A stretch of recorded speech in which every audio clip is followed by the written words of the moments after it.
Good morning. Welcome po sa press briefing ni Presidential Spokesperson Ernesto Abella. Good morning, sir. Good morning. I'd just like to begin by making reference to 2 or 3 points, and then we'll be open to a few questions. All right. Regarding a newspaper headline that says courts are out to stop slide into anarchy, I'd just like to say that the actual statement of Chief Justice Maria Lourdes Sereno was actually a statement of the court ideal that the judiciary's role is to keep the social fabric intact, to address people's cry for justice, and thereby prevent society's descent into anarchy.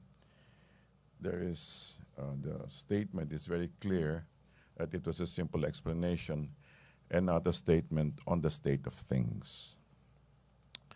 In connection, we'd also like to make reference to Chief Justice Sereno's statement about graft-triggered TROs. The statement is in reference to the response of the High Court regarding the alarm that President Duterte raised that there are judges who receive bribes from losing bidders to halt government projects. In response to this, the High Court issued several circulars, 7 to be exact, and this is much appreciated that there is a cooperation between branches of government. Third, we'd also like to make reference to the agreement between the Philippines and the NDF, who agreed on an accelerated timetable for peace talks. We're happy that with the ongoing peace talks in Oslo, where both parties have promised to complete the work on the comprehensive agreement on socio-economic reforms within 6 months. As Secretary Bello mentioned, the CASER is considered the heart and soul of the peace negotiations between GRP and NDF as it tackles issues such as agrarian reform, national industrialization, and foreign policy. That's all for now. We're open to questions. Okay, first question will come from Dexter Ganibe, DCMM. Ersek, magandang umaga po. Magandang umaga. Nakarating na po sa inyong tanggapan yung naging komento ng US State Department, yung Okay. yung kanilang All right. And yung deputy tanong nyo? spokesman. Ano po ang comment or statement ng palasyo at medyo naging malabnaw na sila doon sa pagbatikos? Right.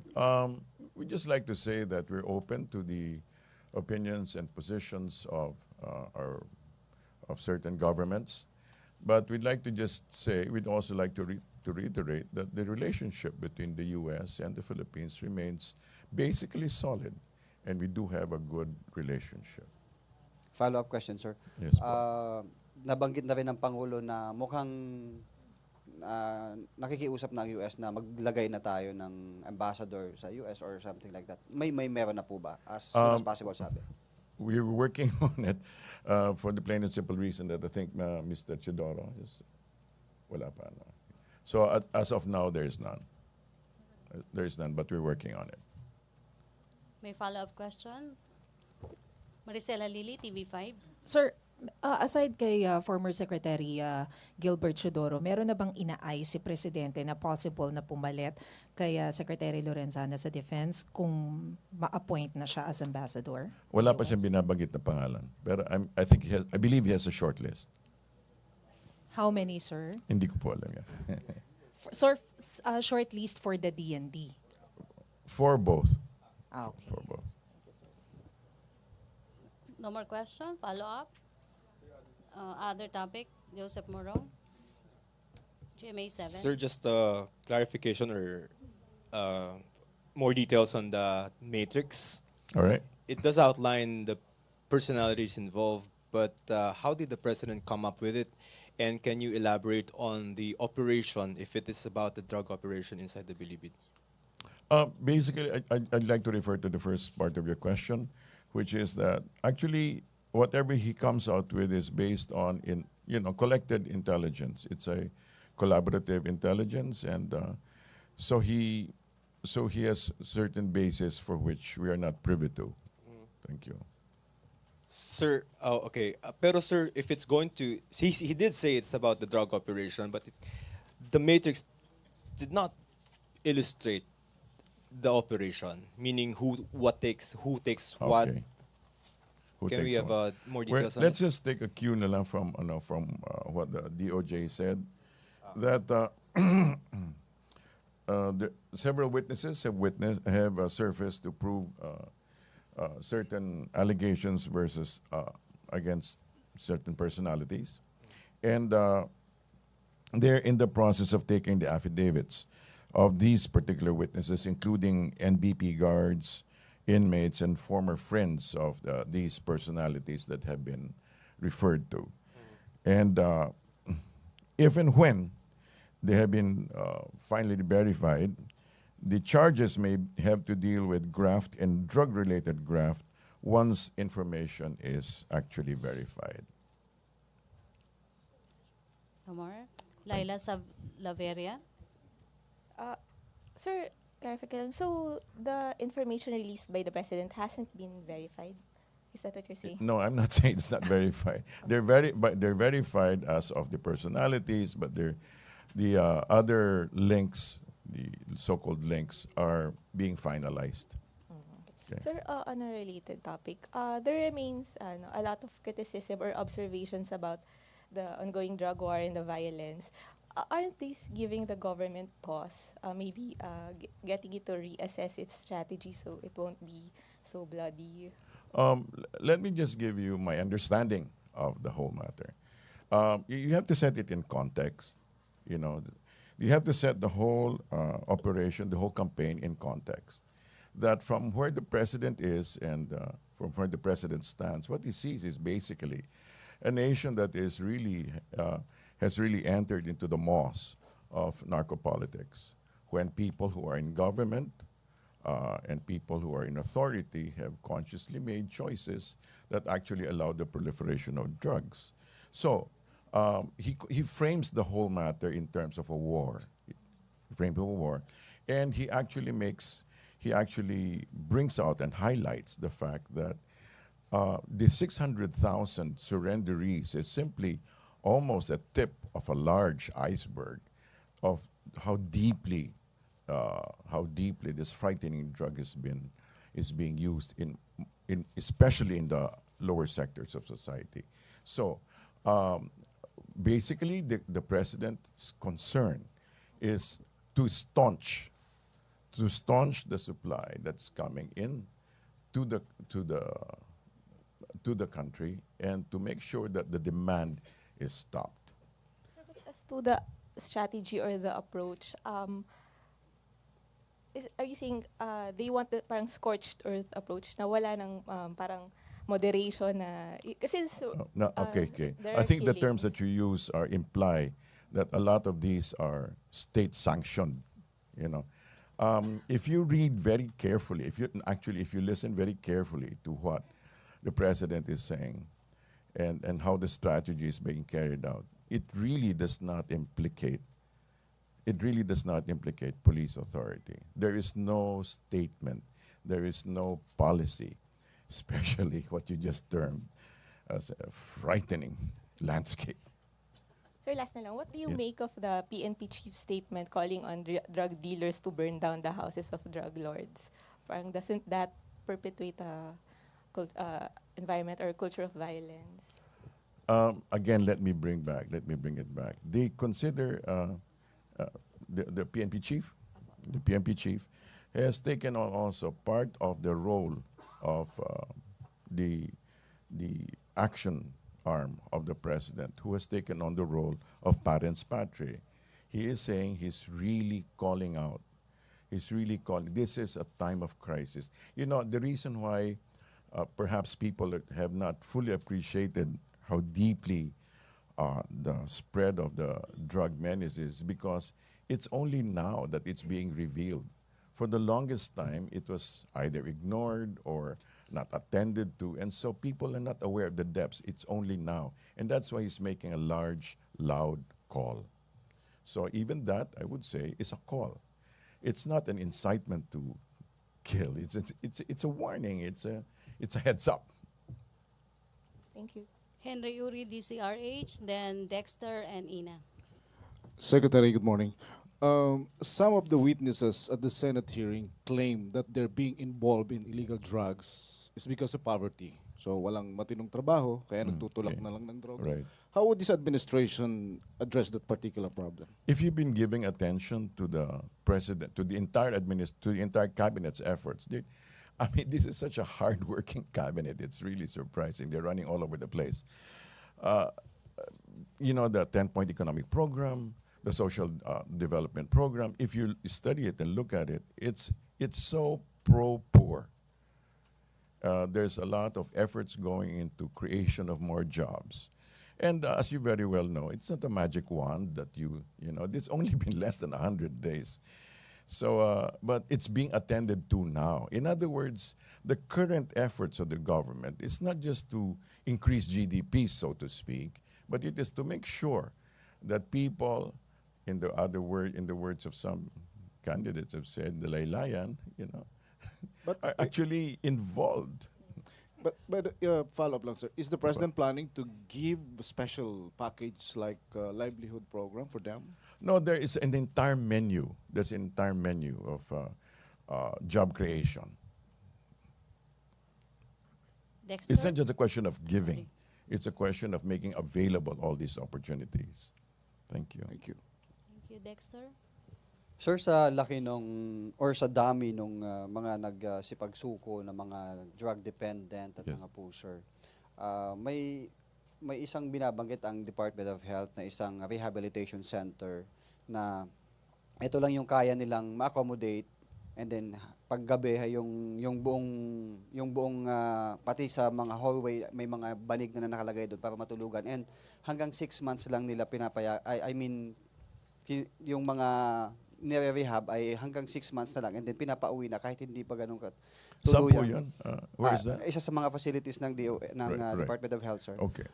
Gaano na po ang gaano ba ka-urgent itong mga rehabilitations na gustong itayo ng gobyerno? Dahil yeah. alam natin, sabihin na natin nasa 600,000 yung mga drug users. Right. And then kulang yung facilities. Okay. You know, if the DOH has a matrix, I'm not sure about the modified matrix, but they have a matrix, no? Of the 100%, 90% of that are experiential users. And about 9% of that are actual heavy users, and 1% are hardcore. So I believe out of the 600,000, they can give attention, special attention to about the 60,000, you know, to the 60,000 or more. My numbers may not be out there, no? But basically, the project is to attend not to everybody, not to all 600,000, because this can be done through the barangays, it can be done through faith-based groups and stuff like that. But already there are efforts. In fact, I've been around. We were able to look at some of the sites, and one of the sites is in Fort Magsaysay. They're developing at least 10 hectares there. 10 hectares, as far as I know, I'm not sure if it's the exact state of the matter, but there we actually looked at a 10-hectare plan for housing, and also, alongside that was a sustainable farming and sustainable green programs, so that when the clients come out, they will have been better. You know, they will not only be detox, but they would also have learned some skills and know some sustainable things. In other words, the government is very, very aware and is very concerned that it's not just that drugs are not just a national security issue, but also a public health issue. May mga hakbang po ba para dun sa mga private entities o mga NGOs na matap ng government? Kasi may mga drug dependents na hindi naman ganun pakalulong o hindi pa ganun mga ilang Actually, buwan pa. meron. They're all beginning to work. It's just very quiet. It's just all in the background. And that's exactly, yun ang mga dapat na-highlight din at this stage of the game. Na meron actually some very credible and very admirable efforts that are being done in order to address. Pwede bang maglabas ang palas ng mga listahan itong mga government entities na pwede nating mapuntahan at magawa ng kwento. Meron yung po mga- sila. I'm sure the one that can supply you with that is the LG and DOH. Yes. Thank you, Thank sir. you. Ina Andulong, CNN Philippines. Hi, sir.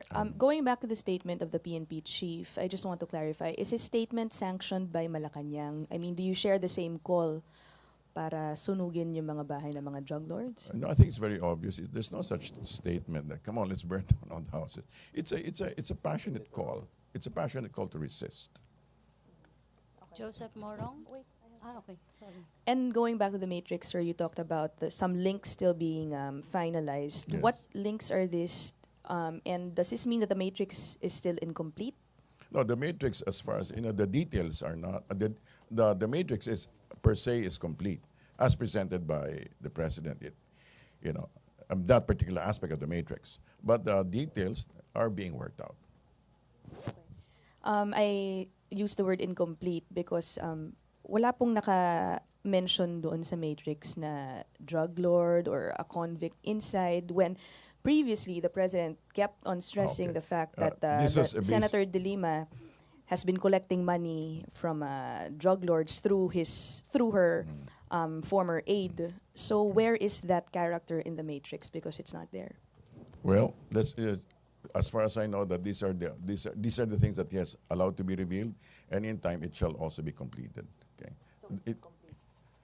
Well, like I said, in that particular aspect, that particular aspect where he wants to link certain personalities, it's foundational. It's foundational. Joseph Morong. Sir, just a quick clarification. Yung sa fourth magsaysay, sir, weren't you referring to the penitentiary or dalawa yung binibuild natin? No, dun? that's dalawa. Aside from the dalawa. penitentiary, there's a rehab center, right? Okay. And then, sir, just so it comes from you, the drug-related graft case will be filed against whom, sir? The graft related. The drug-related graft case will be filed against whom? Against the leading personality in the matrix.